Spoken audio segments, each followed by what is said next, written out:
నేను చాలా సందర్భాలలో చెప్పిన ఎన్నికలు వచ్చినప్పుడే రాజకీయాలు, ఎన్నికలు ముగిసిన వెంబడే అభివృద్ధి కార్యక్రమాలను అమలు చేయడము, సంక్షేమ పథకాలను పేదలకు అందించడమే మా లక్ష్యమని. సంక్షేమాన్ని, అభివృద్ధిని రెండు కళ్ళలాగా భావించి 4 కోట్ల తెలంగాణ ప్రజల యొక్క అభ్యున్నతి కోసమే మా ప్రభుత్వం అహర్నిశలు కృషి చేస్తుంది, నిరంతరం పనిచేస్తుంది. గత 2 సంవత్సరాలలో ఈడ చాలామంది చదువుకున్న యువకులు ఉన్నారు, పాత్రికేయ మిత్రులు ఉన్నారు. ఈ 2 సంవత్సరాలల్లా ఏ ఒక్క రోజైనా, ఒక్క గంటైనా ఎప్పుడన్నా నేను సెలవు తీసుకున్నానా మీరు ఒక్కసారి ఆలోచన చెయ్యండి. చిన్న వయసులో అనుభవం తక్కువ వివిధ హోదాలలో జిల్లా పరిషత్ మెంబర్గా, శాసన మండలి సభ్యుడిగా, శాసనసభ్యుడిగా, పార్లమెంట్ సభ్యుడిగా, పార్టీ అధ్యక్షుడిగా చిన్న వయసులోనే దేవుడు అన్ని అవకాశాలు ఇచ్చిండు. ఏ అవకాశం వచ్చినా దేవుడిచ్చిన గొప్ప అవకాశం ఈ తెలంగాణ ప్రజల కోసం పని చెయ్యాలి, వాళ్ళ చేత గౌరవం మర్యాద పొందాలి అన్న ఆలోచనతోటి నిరంతరం నేను శ్రమ చేస్తూనే ఉన్నా. కొన్నిసార్లు మనం కష్టపడ్డ ఫలితం రాదు, కొన్నిసార్లు మన శ్రమ కొంతైనా దేవుడి సంకల్పం ఉంటే అద్భుతమైన విజయాలు సాధిస్తాం. ఈ వేదిక మీద నాకంటే గొప్ప అనుభవం ఉన్నవాళ్ళు, పరిపాలన తెలిసిన వాళ్ళు, వయసులో పెద్దవాళ్ళు ఉన్నా చిన్న వయసులోనే నాకు ఈ అవకాశం వచ్చింది అనంటే దేవుడి సంకల్పము, తెలంగాణ ప్రజల ఆశీర్వాదము 100% ఉండబట్టే ఈనాడు ఏ ఒడిదుడుకులు లేకుండా, ఎలాంటి ఆటంకాలు లేకుండా తెలంగాణ రాష్ట్రానికి 2 సంవత్సరాలు ముఖ్యమంత్రిగా పని పూర్తి చేసుకొని ఈనాడు మీ ముందుకు వచ్చి నిలబడి అత్యంత వెనుకబడిన ఆదిలాబాదు జిల్లా అభివృద్ధి కోసం ఈరోజు అభివృద్ధి పథకాలను ప్రారంభించుకోవడమే కాకుండా సంక్షేమ పథకాలను అమలు చేసుకోవాలని ఈనాడు ఈ సభ ఏర్పాటు చేసుకున్నాం. అందుకే రాజకీయాలకు అతీతంగా మిత్రుడు పాయల శంకర్, గోడెం నగేష్ గారు భారతీయ జనతా పార్టీ అయి ఉండొచ్చు. వాళ్ళను తెలంగాణ ప్రజలు మమ్మల్ని అందరినీ ఏ విధంగా ఎన్నుకున్నారో వాళ్ళను కూడా ప్రజలు ఓటేసి గెలిపించిండ్రు. వాళ్ళందరిని కలుపుకొని అభివృద్ధి పదం వైపు నడపాలన్న ఆలోచనతోటి ఈనాడు వేదిక మీద వాళ్ళందరితో కూడా మాట్లాడించి వాళ్ళ ఈ ప్రాంత సమస్యల్ని ఏవైతే నా దృష్టికి తెస్తారో వాటిని పరిష్కరించాలన్న ఆలోచనతోటి ఈనాడు మన ప్రభుత్వం పనిచేస్తుంది. నేను ఒక్కటే మాట అడగదలుచుకున్నా, 4 కోట్ల తెలంగాణ ప్రజల్ని ఆలోచన చేయమని నేను విజ్ఞప్తి చేస్తున్నా. ఆనాడు 10 సంవత్సరాలు ఆ ప్రభుత్వం ఉన్నప్పుడు ఏనాడైనా ప్రతిపక్షాలకు సంబంధించిన ముఖ్యమంత్రి గారి కార్యక్రమాలలో పాల్గొననిచ్చిండ్రా? ఒకవేళ ప్రతిపక్షాలు ఎవరైనా పాల్గొన్నా మాట్లాడడానికి 1 నిమిషమైన అవకాశం ఇచ్చిండ్రా? మీరు ఆలోచన చెయ్యండి. ప్రజాస్వామ్య స్ఫూర్తికి విరుద్ధంగా ఆనాడు పరిపాలన జరిగింది. అలాంటి తప్పిదాలు మళ్ళీ జరగొద్దు. ప్రతిపక్షంలో మేము ఉన్నప్పుడు సచివాలయానికి వెళ్తే వందలాది మంది పోలీసులను పెట్టి తాళ్ళు పెట్టి కట్టేసి మీరు సచివాలయానికి రానే వద్దు, మిమ్మల్ని రానియమని నన్ను, సీతక్క లాంటి వాళ్ళను తీసుకెళ్లి పోలీసులు నిర్బంధించి మా ఇంటి గేటు దగ్గర పడేసిపోయినారు. ఇప్పుడు అలాంటి పరిస్థితులు లేవు, అలాంటి పరిస్థితులు రానివ్వద్దు. నేను నిన్న ఢిల్లీకి వెళ్ళిన, ప్రధానమంత్రిని కలిసిన, కేంద్ర మంత్రులను కలిసిన, మన తల్లి సోనియమ్మ ఆశీర్వాదం తీసుకొని ఇవాళ తెలంగాణ రాష్ట్రంలో సగర్వంగా నిలబడి నాది తెలంగాణ రాష్ట్రం అని గొప్పగా చెప్పుకుంటున్నామంటే ఆ తల్లి సోనియమ్మ ఆశీర్వదించి 60 సంవత్సరాల ఆకాంక్ష అయిన తెలంగాణ రాష్ట్రాన్ని సోనియమ్మ వల్ల మన కల సాకారమైంది. మరి ఇంత పెద్ద కార్యక్రమం పెట్టుకొని తెలంగాణ రైజింగ్ గ్లోబల్ సమ్మిట్ పెట్టుకొని ప్రపంచ దేశాలకు సంబంధించిన 100 దేశాల ప్రతినిధులకు ఈరోజు తెలంగాణ రాష్ట్రం ఆతిథ్యం ఇస్తున్నప్పుడు, ఇంత గొప్ప లక్ష్యాన్ని కార్యక్రమం పెట్టుకున్నప్పుడు ఆ తల్లి ఆశీర్వాదం తీసుకోవాలి కదా. కన్న తల్లితో సమానమైన సోనియమ్మ ఆశీర్వాదం తీసుకొని ఈనాడు ఉక్కు సంకల్పంతో ఏ ఆకాంక్షల కోసం, ఏ అభివృద్ధి కోసం, ఏ సంక్షేమం కోసం సోనియా గాంధీ గారు తెలంగాణ రాష్ట్రం ఇచ్చిండ్రో ఆ తెలంగాణ రాష్ట్రాన్ని అభివృద్ధి పదం వైపు నడపడానికి, ఆ లక్ష్యం వైపు సాగడానికి సోనియమ్మ ఆశీర్వాదం తీసుకొని మల్లికార్జున్ ఖర్గే గారు, రాహుల్ గాంధీ గారు, ప్రియాంక గాంధీ గారిని కలిసి మా రాష్ట్రానికి రండి అని, అదేవిధంగా పీయూష్ గోయల్, నిర్మలా సీతారామన్ గారి నుంచి మొదలు పెడితే పెద్దలు నరేంద్ర మోడీ ప్రధానమంత్రి వరకు అందరినీ కలిసి ఆహ్వానించడం. ఇవాళ తెలంగాణ రాష్ట్రంలో 4 కోట్ల తెలంగాణ ప్రజలు పండుగ జరుపుకుంటున్నారు. సంక్షేమం, అభివృద్ధిని ముందుకు తీసుకెళ్లాలనుకుంటున్నారు. మరి అవి తీసుకెళ్లాలనుకున్నప్పుడు రాష్ట్ర కేంద్ర ప్రభుత్వాలు సహకరించుకోవాలి కదా, సమన్వయం చేసుకోవాలి కదా. మనకు అవసరమైన మన ప్రణాళికలను ప్రధానమంత్రి గారి దృష్టికి తీసుకువెళ్ళాలి కదా. పాయల శంకర్ గారు ఎమ్మెల్యేగా నా దగ్గరకు వచ్చి వరంగల్ ఎయిర్పోర్ట్ కావాలి అని అంటే వరంగల్ ఎయిర్పోర్టే కాదు, ఆదిలాబాద్ ఎయిర్పోర్ట్ కూడా కట్టాలి అని పాయల శంకర్ నా దృష్టికి తీసుకొస్తే నిజమే కదా. అత్యంత వెనుకబడిన ఆదిలాబాద్కు ఎయిర్పోర్ట్ ఇస్తే ఇక్కడికి పరిశ్రమలు వస్తాయి. తెలంగాణ రాష్ట్రానికే కాదు, పక్కనున్న మహారాష్ట్రకు సంబంధించిన వాళ్ళు కూడా ఇక్కడ టైగర్ రిజర్వ్ ఫారెస్ట్లు ఉన్నాయి. అభయారణ్యంలో పులులను చూడడానికి దేశం నలుమూలల నుంచి వేలాది మంది ఈ ప్రాంతానికి వస్తున్నారు. వాళ్ళు రావాలంటే కష్టమవుతున్నది. మనకి ఎయిర్పోర్ట్ ఉండాలి అని ఆలోచన చేసినాం. ఈరోజు మేము భూమి ఇస్తే రక్షణ శాఖకు సంబంధించిన రాజ్నాథ్ సింగ్ గారు సహకరిస్తామన్నారు. ఏవియేషన్ మినిస్టర్ రామ్మోహన్ నాయుడు గారు అనుమతులు ఇస్తామన్నారు. ప్రధానమంత్రి నరేంద్ర మోడీ గారు నిధులు ఇస్తామన్నారు. నేను కాంగ్రెస్ అయి ఉండొచ్చు, మా ప్రభుత్వం అయి ఉండొచ్చు, కానీ అభివృద్ధిలో కేంద్ర ప్రభుత్వం యొక్క సహకారం తీసుకొని ఆదిలాబాద్కు ఎయిర్పోర్టు తేవాలి అని నిన్న ఢిల్లీకి వెళ్ళి మోడీ గారితో మాట్లాడి ఈనాడు ఆదిలాబాద్లో ఈరోజు నేను ప్రకటిస్తున్నా, సంవత్సరం తిరిగే లోపల ఆదిలాబాద్లో ఎయిర్పోర్టు పనులను ప్రారంభించి ఎర్ర బస్సు రావడమే కష్టం అనుకున్న ఆదిలాబాద్లో ఎయిర్ బస్సును దించి ఇక్కడ అభివృద్ధికి పునాదులు వేసి ఇక్కడ పరిశ్రమలను తీసుకొచ్చే బాధ్యత మన ప్రభుత్వం తీసుకుంటుంది. ఇందిరమ్మ రాజ్యంలో ప్రజాపాలన చేస్తుంది అని నేను ఈ సందర్భంగా మీ అందరికీ తెలియజేస్తున్నా. మిత్రులారా, నేను పిసిసి అధ్యక్షుడిగా బాధ్యత తీసుకున్న తర్వాత 4-5 రోజుల్లోనే మొట్టమొదటి పర్యటనకు వచ్చింది ఆదిలాబాదు జిల్లా నిర్మల్ నియోజకవర్గానికి వచ్చిన నేను మొదటి కార్యక్రమాన్ని ఆదిలాబాద్ నుంచే ప్రారంభించిన. మొదటి బహిరంగ సభ దళిత గిరిజన దండోర కార్యక్రమాన్ని ఇంద్రవల్లిలో పెట్టి మిత్రులు ప్రేమ్ సాగర్ రావు గారు బాధ్యత తీసుకొని ఆనాడు పెద్ద ఎత్తున దళిత గిరిజన దండోర, దళితుల కోసం, గిరిజనుల కోసం, ఆదివాసీల హక్కుల కోసం పోరాటానికి, పౌరుషానికి మారు పేరైన కొమరం భీముడి స్ఫూర్తితో రామ్జీ గోండును ఆదర్శంగా తీసుకొని ఈ ఆదిలాబాదు గడ్డ మీద నుంచే ఆనాటి ప్రభుత్వం మీద పోరాటాన్ని ప్రకటించినాం. ఆ ఇంద్రవెల్లి స్ఫూర్తిగా 40 సంవత్సరాల పైగా ఆనాడు హక్కుల కోసం ఇంద్రవెల్లి ఆదివాసీలు పోరాటం చేసి ఎంతో మంది నేల కొరిగినరు.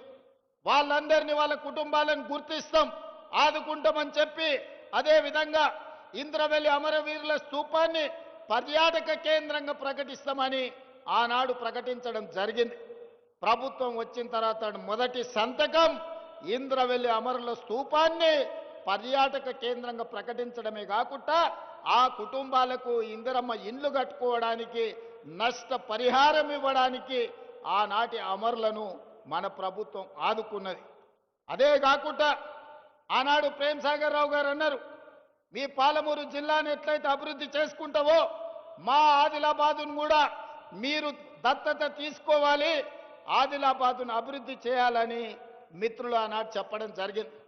నేను ఈరోజు ఈ వేదిక మీద నుంచి స్పష్టంగా ఆదిలాబాదు బిడ్డలకే కాదు 4 కోట్ల తెలంగాణ ప్రజలకు నేను చెప్పదలుచుకున్నా, 100% అత్యంత వెనుకబడిన ఆదిలాబాదు జిల్లాను అభివృద్ధి చేసే బాధ్యత రాష్ట్ర ముఖ్యమంత్రిగా నేను తీసుకుంటా.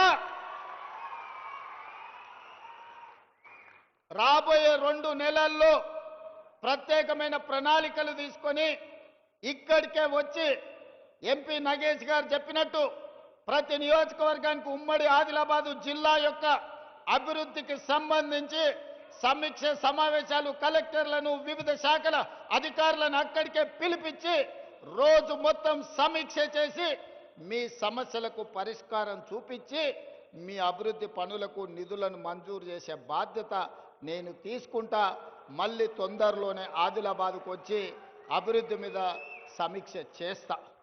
అదేవిధంగా సాగునీరు ఆనాడు ప్రాణహిత చేవెళ్ల ప్రాజెక్టు 2007-8లో డాక్టర్ వైఎస్ రాజశేఖర రెడ్డి గారు తుమ్మిడియేటి నుంచి మొదలుపెట్టి చేవెళ్ల వరకు 16 లక్షల ఎకరాలు 38,500 కోట్ల రూపాయలతోని పనులను ప్రారంభించాడు.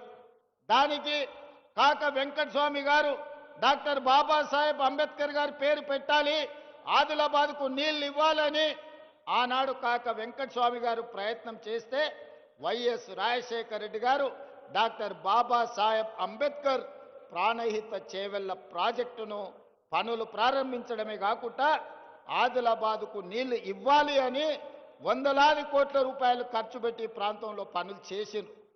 కానీ తెలంగాణ రాష్ట్రం వస్తే ఈ ప్రాజెక్టులు వేగంగా పనులు అవుతాయి, మీకు నీళ్లు వస్తాయని మేము అనుకున్నాం.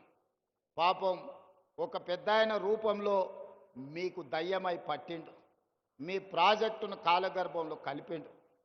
ఆయన ఉద్దేశమేందో దురుద్దేశమేందో నాకు తెలియదు. పేరు మార్చిండు, ఊరు మార్చిండు, అంచనాలు మార్చిండు. పేరు కాళేశ్వరమైంది, ఊరు ఇంకెక్కడికో పోయింది.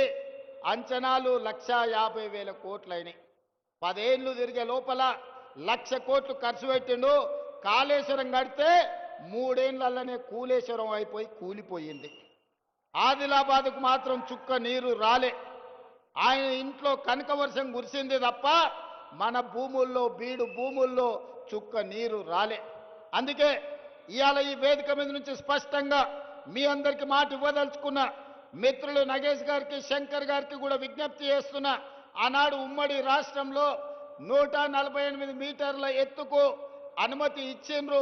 కానీ ఆనాటి ప్రభుత్వం 152 మీటర్ల ఎత్తుకు అనుమతిస్తే ఆదిలాబాద్లో పెద్ద ఎత్తున సాగునీరు అందించవచ్చని ప్రణాళికలు ఉన్నాయి. దానికి కొంత మహారాష్ట్ర ప్రభుత్వం అభ్యంతరం పెట్టింది. ఆ తర్వాతి కాలంలో 150 మీటర్లకు అనుమతి ఇవ్వడానికి సూత్రప్రాయంగా మహారాష్ట్ర ప్రభుత్వం ఒప్పుకున్నది. కానీ తెలంగాణ ప్రభుత్వమే ఆనాడు పెడచెవిన పెట్టింది. తుమ్మిడేటి దగ్గర ఉండాల్సిన ప్రాజెక్టు తరలిపోయి చిన్న కాళేశ్వరం, మేడిగడ్డ, అన్నారం, సుందిళ్ల పేరు మీద ఎక్కడికో కిందికి తరలిపోయింది. కరీంనగర్ జిల్లాలో నిర్మాణం జరిగింది. అదైనా మంచిగా జరిగిందా అంటే 1,00,000 కోట్లు ఈరోజు గోదావరి పాలైపోయినాయి, గోదావరిలో కొట్టుకపోయినాయి. పాపం ఊరికే పోదు అన్నట్టు ఈరోజు ఎన్ని బాధలు పడుతుర్రో సూరు. సొమ్మొచ్చిన తర్వాత సొంత పిల్లలే కత్తులతో పొడుచుకుంటారు. ఎప్పుడైనా అక్రమ సంపాదన, అన్యాయపు సొమ్మొస్తే కుటుంబంలో కూడా ప్రశాంతత ఉండదు. ఇవాళ కండ్లతో చూస్తున్నాం. బిడ్డో దిక్కు, కొడుకో దిక్కు, అల్లుడో దిక్కు, ఆయన శాతగాక ఎక్కడ వండుకున్నాడో మీరు అందరు చూస్తున్నారు. ప్రజల సొమ్ము తిన్నోడు ఎవడు బాగుపడడు. ఇవాళ ప్రజలకింత చేస్తే మనం ఏదన్నా దాంట్లో బుక్క తిన్నామంటే అర్థం ఉంది. కానీ ప్రజలందరినీ ఎండబెట్టి పండబెట్టి ఉన్నదంతా మనమే తింటే నాది నాదే నీది కూడా నాదే అన్నాడు చరిత్రలో ఎవ్వడు బాగుపడ్డాడు లేడు. ఇవాళ నడుస్తున్న చరిత్ర కూడా అదే. ఇవాళ పైసల పంచాయతీ తప్ప వాళ్ళ ఇంట్లో ఇంకో పంచాయతీ లేదు. అందుకే ఈరోజు 150 మీటర్ల ఎత్తున ప్రాణహిత చేవెళ్ల తుమ్మిడియేటి దగ్గర ప్రాజెక్టు కట్టాలి అని మా సాగునీటి పారుదల శాఖ మంత్రి ఉత్తమ్ కుమార్ రెడ్డి గారికి ఆదేశాలు ఇవ్వడం జరిగింది. ప్రాజెక్టును అంచనా వేయడానికి నిన్న మొన్ననే టెండర్లు పిలిచినాం. దీనికి సంబంధించి తొందరలోనే ఆదిలాబాదు జిల్లా వ్యవసాయ భూములకు మీ గోదావరి జలాలను తరలించి ప్రతి ఎకరాకు నీళ్లు ఇవ్వాలి అన్న లక్ష్యంతో తుమ్మిడియేటి దగ్గర ప్రాణహిత చేవెళ్ల ప్రాజెక్టును మళ్ళీ కడతాం. ప్రారంభోత్సవానికి, పనుల ప్రారంభోత్సవానికి తిరిగి నేను వస్తా అని తెలియజేస్తున్నా. ఆనాటి నిర్లక్ష్యాన్ని సరిదిద్ది ఈనాటి ఆదిలాబాదుకు సాగునీరును అందించి ఈ ప్రాంత రైతాంగాన్ని ఆదుకునే బాధ్యత ప్రజా పాలన ఇందిరమ్మ రాజ్యం తీసుకుంటది. దానికి మా ఎంపీ గారు ఎమ్మెల్యే గారి సహకారం, పక్కనున్న మహారాష్ట్రలో బీజేపీ ప్రభుత్వం ఉంది. మా మిత్రులకు పెద్ద ఎత్తున ఢిల్లీలో పరపతి ఉంది. వాళ్ళ పరపతి కొంత వాడితే మన ప్రాజెక్టులకు అనుమతి వస్తుంది. ఎంబడే పనులను ప్రారంభించుకుందాం. ఎంత ఖర్చైనా ప్రాణహిత చేవెళ్ల తుమ్మిడియేటి దగ్గర కట్టి ఆదిలాబాదు జిల్లాకు నీళ్ళు ఇచ్చే బాధ్యత మన ప్రభుత్వం తీసుకుంటుంది. అదేవిధంగా సిమెంట్ కార్పొరేషన్ ఆఫ్ ఇండియా ఆధ్వర్యంలో ఉన్న సిమెంట్ కంపెనీ మూతబడ్డది. ఈ ప్రాంతంలో అపారమైన సున్నపు గనులు ఉన్నాయి. ఇక్కడ సిమెంట్ కంపెనీ పెడితే బ్రహ్మాండంగా నడుస్తుంది. కేంద్ర ప్రభుత్వంతో మాట్లాడి తొందరలోనే ప్రైవేట్ పెట్టుబడిదారులను తీసుకొచ్చి ఇక్కడ పెద్ద ఎత్తున సిమెంట్ కంపెనీని మళ్ళీ ప్రారంభింపజేసి ఈ ప్రాంతంలో ఉండే నిరుద్యోగ యువకులకు వేలాది మందికి ఉద్యోగ ఉపాధి అవకాశాలు కల్పించి వ్యాపార కేంద్రంగా ఆదిలాబాదును తీర్చిదిద్దే బాధ్యత మన ప్రభుత్వం తీసుకుంటుంది. మీకు సిమెంట్ పరిశ్రమను ప్రారంభించే విధంగా మన ప్రభుత్వం చర్యలు చేపడుతుంది. అదేవిధంగా విద్య, నేను మొదటి నుంచి కూడా నేను చెప్తున్నా, ఎక్కడైతే ఎడ్యుకేషన్, ఎక్కడైతే ఇరిగేషన్ ఉంటుందో, ఎక్కడైతే కమ్యూనికేషన్ ఉంటుందో ఆ ప్రాంతం అభివృద్ధి చెందుతుంది. ఆదిలాబాదును ఎడ్యుకేషన్ విషయంలో, ఇరిగేషన్ విషయంలో, కమ్యూనికేషన్ విషయంలో ఖచ్చితంగా ప్రభుత్వం లక్ష్యం పెట్టుకొని ముందుకు వెళ్తుంది. Young India integrated residential schools ఇచ్చిన మీ ఐటీఐలను వివేక్ వెంకటస్వామి గారు ఏటీసీలుగా అడ్వాన్స్డ్ టెక్నాలజీ సెంటర్లుగా మార్చిన, మీకు మెడికల్ కాలేజీలు ఇచ్చిన, ఈనాడు ఎంతో కాలం నుంచి పెండింగ్ ఉన్న యూనివర్సిటీ ఆదిలాబాద్కి ఇవ్వాలన్నారు. మొన్నటి వరకు ఖమ్మంలో కూడా లేదు. అందుకే ఖమ్మంకు డాక్టర్ మన్మోహన్ సింగ్ గారి పేరు మీద ఎర్త్ సైన్సెస్ యూనివర్సిటీని ఇచ్చి 3 రోజుల క్రితం ప్రారంభించుకోవడం జరిగింది. తప్పకుండా వచ్చే సమీక్ష తర్వాత ఆదిలాబాద్కు యూనివర్సిటీని ఇచ్చే బాధ్యత మా ప్రభుత్వం తీసుకుంటుంది. సమన్వయం చేసుకోవడానికి సుదర్శన్ రెడ్డి గారికి సూచన చేస్తున్నా. అందరితోని మాట్లాడి ఎక్కడ యూనివర్సిటీ ప్రారంభించాలనో కూడా స్థలాన్ని సేకరించండి. మా శంకర్ ఆదిలాబాద్ అంటాడు, మా బొజ్జు ఖానాపూర్ అంటాడు, మా ప్రేమ్ సాగర్ రావు గారు మంచిర్యాల అంటాడు. ఇంకా మా వివేకన్న, మా వినోద్ అన్న మళ్ళీ ఎక్కడంటారో తెలియదు. జిల్లాకి ఎన్నిక నాకు అభ్యంతరం లేదు. ఇక మీరు తలా ఓ దిక్కు కూలితే నాకు కష్టం అవుతుంది. మీరు అందరు కలిసి ఒక అభిప్రాయానికి రాండి.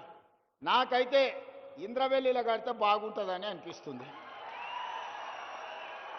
నా మనసుకైతే ఆడ బావోజీ ఆడ జాతర ఉన్నది, నాగోబా జాతర, అక్కడ ఇంద్రవెల్లిలో కడితే మంచిగా ఉంటుంది. అక్కడికి వచ్చేటోళ్ళు ఉంటారు. ఇంద్రవెల్లి యూనివర్సిటీ అని పెట్టుకుంటే చరిత్రలో కూడా గొప్ప పేరు ఉంటుంది. కొమరం భీముడి పేరు పెట్టుకుంటే ఇంకా గొప్పగా ఉంటుంది. మరి మీరందరూ, ఇది నా సూచన మాత్రమే, నా నిర్ణయం కాదు. ఇక మళ్ళీ ముఖ్యమంత్రి గారు నిర్ణయం తీసుకున్నాక మళ్ళీ మమ్మల్ని ఎందుకు అడుగుతున్నారు అని అంటారు ఎవరన్నా. నేను సూచనే చేస్తున్నా. మీరు అందరూ కూర్చొని ఒక కొలిక్కి రాండి. ఆదిలాబాద్కు యూనివర్సిటీ ఇచ్చే బాధ్యత నాది. అనుమతి ఇచ్చేది నేను, కానీ ఎక్కడ పెట్టుకోవాలనేది ఇక మీరే కూర్చొని మాట్లాడుకోరా. మళ్ళీ ఆ పంచాయతీలకు మాత్రం నన్ను లాగకండి. మీకు యూనివర్సిటీ ఇచ్చి మన పిల్లల్ని చదువుకునేటట్టు, చదువుకున్న వాళ్ళకు ఉద్యోగాలు ఇప్పించే బాధ్యత నాది. అదేవిధంగా తెలంగాణ ఉద్యమం అంటేనే నిరుద్యోగ సమస్య. నీళ్లు, నిధులు, నియామకాలు అన్నారు. మరి నియామకాలు ఎవరికి వచ్చినాయో మీకు తెలుసు. వాళ్ళ ఇంట్లో ఎంతమందికి ఉద్యోగాలు వచ్చినాయో తెలంగాణ వచ్చినాక మీరే చూసారు, నాకంటే ఎక్కువ. మరి ప్రజలకు రాలే. అందుకే 10 ఏళ్ళు ఖాళీలుగా ఉన్న ఉద్యోగాలను భర్తీ చేయాలని వచ్చిన సంవత్సరం నుంచే, వచ్చిన రోజు నుంచే మొదలుపెట్టి సంవత్సరం తిరిగే లోపల తెలంగాణ రాష్ట్ర ప్రభుత్వంలో 60,000 ఉద్యోగ నియామకాలు చేపట్టి ఎల్బీ స్టేడియంలోనే ప్రజల సాక్షిగా 61,000 మందికి నియామక పత్రాలు ఇచ్చినాం.